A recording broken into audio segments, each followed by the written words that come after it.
Hi, good afternoon.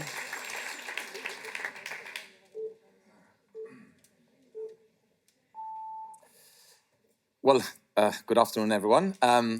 I hope you're enjoying GibTalks. I always quite enjoy it because you get to learn new things about people who we feel that we already know. And I also admire everyone who gets up here and talks and actually manages to speak for just 15 minutes, because for someone like me who could speak about myself for hours, 15 minutes has proven to be a bit difficult, but I've managed to do it. So I'm going to tell you a little story to put you into the right frame of mind. Imagine a 14-year-old boy, and he's coming to terms with what he wants his future to look like. He knows what his focus is. He knows the work he needs to put in, both socially and academically. He has a great family that loves him and supports him. He's very popular amongst his friends. He makes everyone laugh. He's the life and soul of every party. But this young boy is different, or at least different according to other people's expectations of normal. At 14 years old, you just want to fit in. You just want to be the same as everyone else. And no matter how much you want to hide who you are, others know, even before you do so yourself.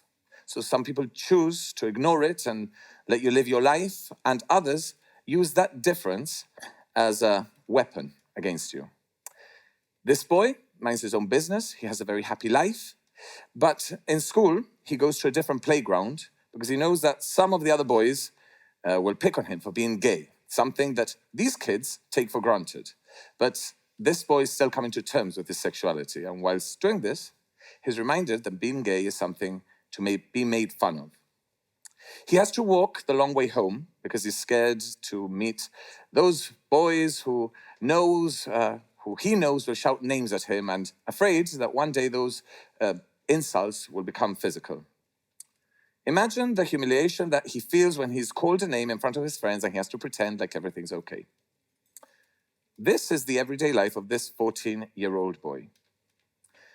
I'm sure that me standing here telling you this story has made you understand how difficult things are for some of us. You know me, and the fact that I'm telling you this story makes you relate, makes you empathize. But now imagine this 14-year-old boy is not me. In actual fact, this is not my story. This is the story of a 14-year-old boy who the other day just disclosed this experience. And this is the story of many people living today. Mind you, the story is not very different to when I was 14 years old. 30 years on, the story continues. No matter how much we progress, there is still a minority who make growing up that extra bit harder. Personally, I made a choice 30 years ago to not be a victim and to use these things to empower me, to love myself for who I was. But there are many others who don't have that frame of mind. They feel left out and they feel misunderstood and alone.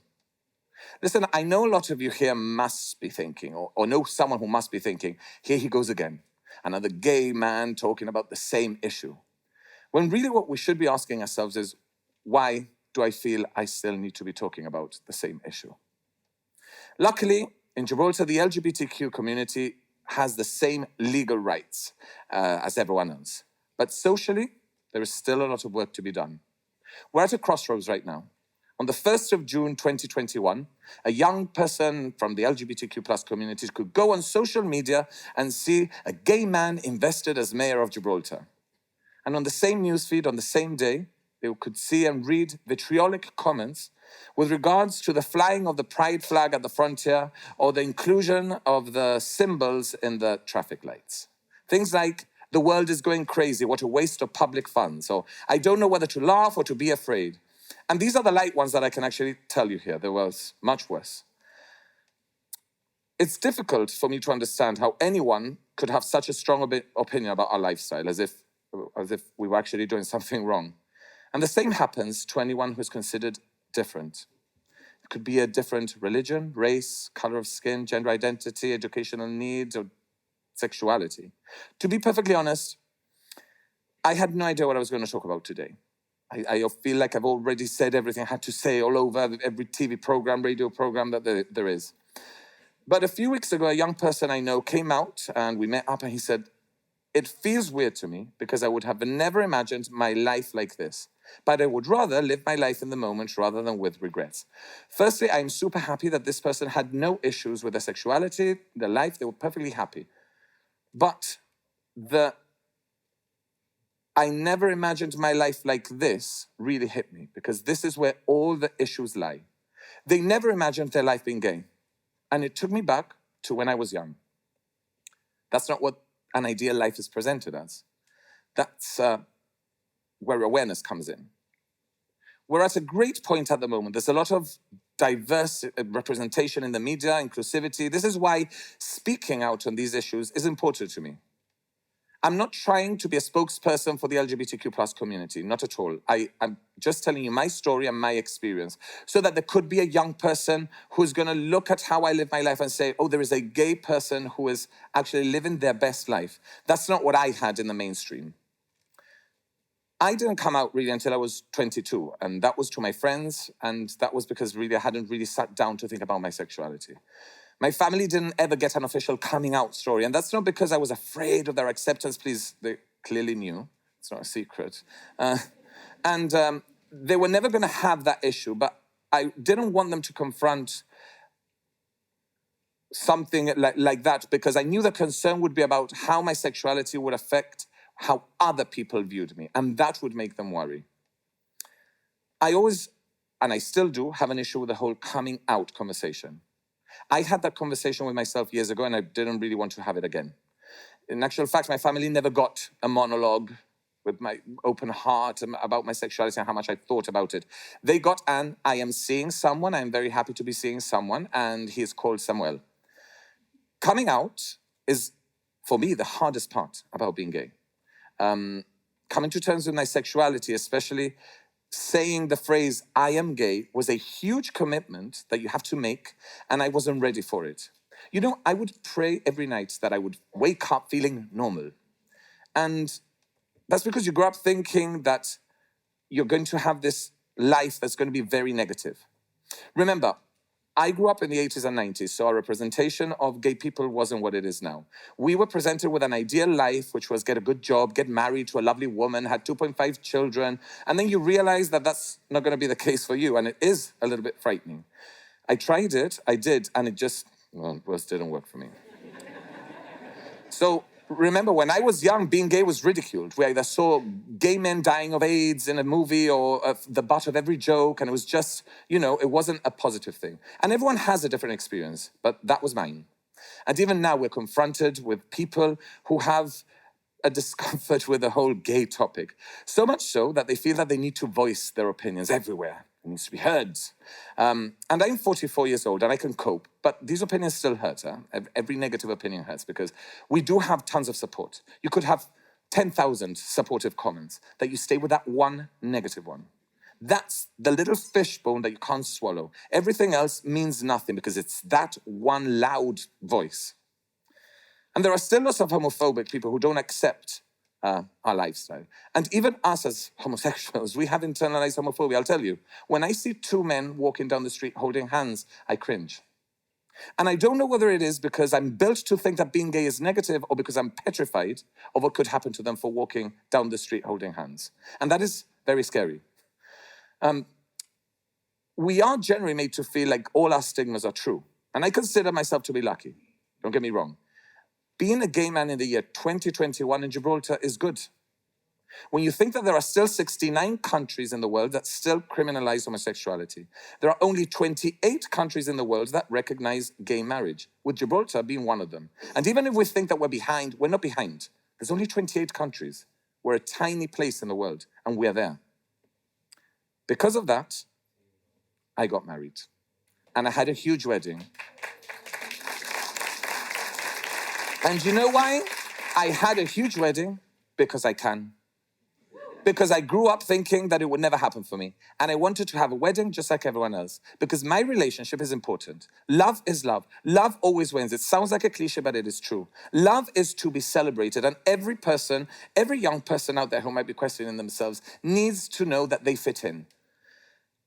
It is very strange that people like me still have to validate ourselves and validate our relationships. And we don't have any issue with anyone else's relationships. I also feel very lucky because other than the odd jibe here and there are people who still think my sexuality is something to be mocked. I'm good, listen. But there is still a sector of our community that still needs to be understood by the majority. And those are our trans brothers and sisters, as well as all our non-binary identifying people. The trans community today is where gay people were 50 years ago. And I wish that we could all see them with the same eyes. I find that the issue is understanding, or the lack of it, for that matter. A lot of people are fine with transgender people existing, but they don't understand them. It is not our remit to understand them. As people, we need to accept them. Because I don't understand quantum physics, and I accept that that is still happening and that there's people who study quantum physics. I don't want to compare trans people to quantum physics, but it is about understanding versus acceptance. I see a lot of my trans friends go through issues of identity within themselves, and I think that the last thing we need to do as a community is to push them further down and give them further issues that they really do not need. We do not need to judge them. Why would we want to make anyone go through that?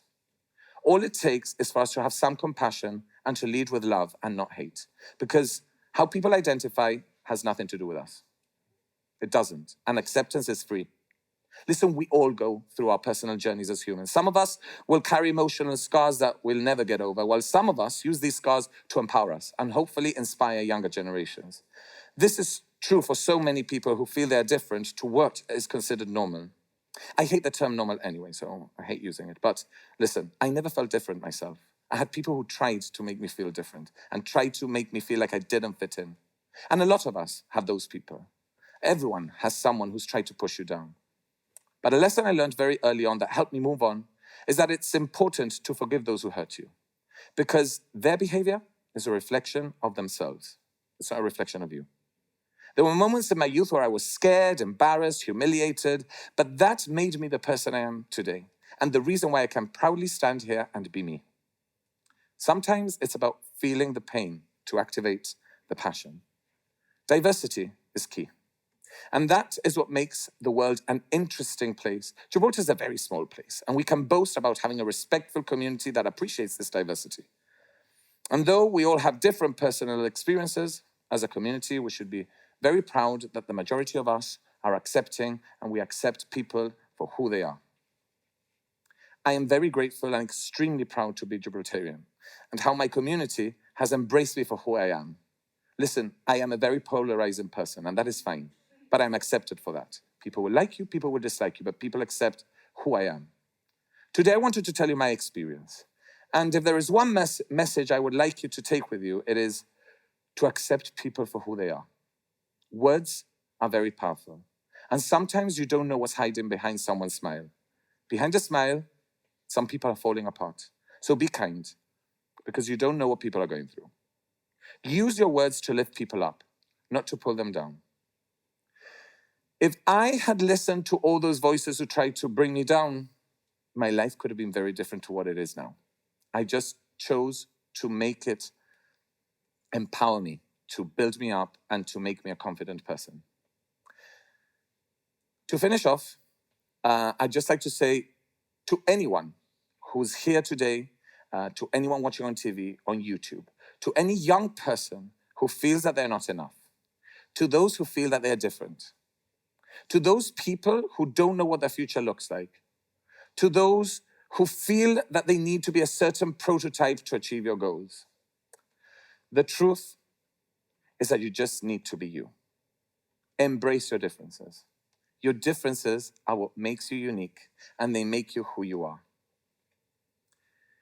If there is someone who's having a hard time, if there is someone who's unsure of who they are, if there is someone who doesn't feel they have support, and if there is someone who doesn't see the light at the end of the tunnel, I just wanted to take this moment to tell you that I hear you, I see you, and trust me, it gets better. Thank you.